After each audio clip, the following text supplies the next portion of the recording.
દક્ષતાના બહુ તમારો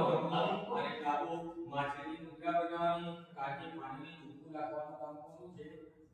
માછલીનું અને એટલે એકવાર માછલીના બચ્ચાએ માને પૂછ્યું કે માં આટલી બધા ઇંગ્લિશમાં ફિશ કેમ કરે છે એટલે માએ બહુ સુંદર જવાબ આપ્યો કે બેટા જળમાં રહે ને એટલે ફિશ કહેવાય પણ જે જળની બહાર રહે એને સેલ્ફિશ કહેવાય એટલે આપણે બધા છે સેલ્ફિશ છીએ હા કઈ કારણ વગર હું કે તમે હા આપણે કઈ ઈચ્છા બાકી હતી માની જ્યારે આપણે આવ્યા છે હા આપણું કોઈ માએ કામ સફળ કરાયું છે અથવા તો આપણું કોઈ પૂર્વ બાધા રહી ગઈ છે તો માં આગળ પૂર્ણ કરવા હા બાકી આમ કોઈ કારણ વગર આવીએ એમને કોઈ ના અમે પણ ત્યાંથી કેમ લાંબા આવ્યા છે અહીંયા આવીશું હા 2-2.5 કલાક ફાવીશું હા તો 5 દિવસ 2 દિવસ લાંબા રહે એટલે કળિયુગનો માનવી છે ને કે કાળ વગર કોઈ ડગલું ભરતો નથી અત્યારે હાલ પાણી છે પાણીમાંથી શુદ્ધ કરી લે અને એને જળ તત્વ બનાવીએ એવો ભાવ કરી આપવાનો ઓમ બમ બમ બમ બમ બમ બમ અરુણાય નમો નમઃ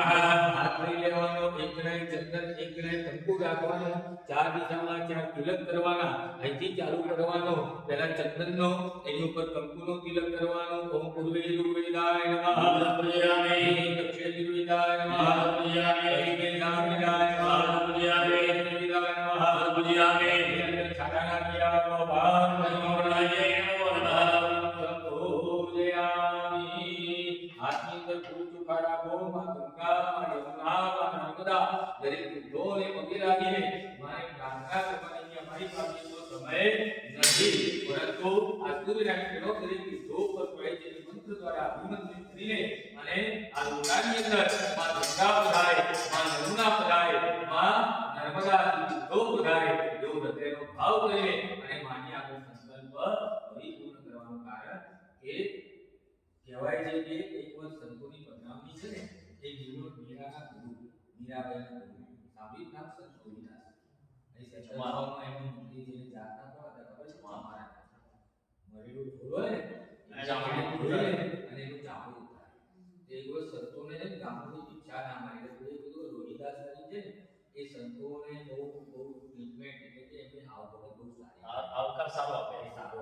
પણ જ્યારે સંતો એના અમે ગયા ને ઘરના એટલે રોહિદાસ શું કરતા હતા ચામડું ધોતા હતા કીર્તન કરતા હતા એટલે કે આ અમને શું ભિક્ષા આપશે કે જે ચામડું ધોવાવાળો ધંધો કરે છે અમને શું જમાડશે એટલે સંત રોહિદાસે શું જવાબ આપ્યો ખબર છે કે જો મારી ભક્તિ મારી સાચી હશે ને પરમાત્માની તો આ મરેલા ઢોરના ચામડામાંથી માં ગંગા છે ને અંજલિ લઈને અને તમને ગંગા જળનું બધાને સંતોને પાન કરાવશે ને જ્યારે ગંગા ઉભારે ને સૂરનો રોહિદાસે ત્યારે સ્વયં માં ગંગા એ ઢોરના ચામડામાંથી અંજલિ લઈને અને સંતોને ગંગા જળનું પાન કરાયેલું એટલે ભક્તિ અને કહેવાય છે કે કળિયુગ કેવળ નામ ઉધારા કળિયુગની અંદર તો ખાલી નામ લઈ લઈએ શું નથી તો પણ આપણી ગતિ થઈ જશે તો આવો માં ગંગા યમુના માં નર્મદાને વંદન કરીને અને આ પૂજાની અંદર આપણે કર કરિયામીએ સુરેશ્વરી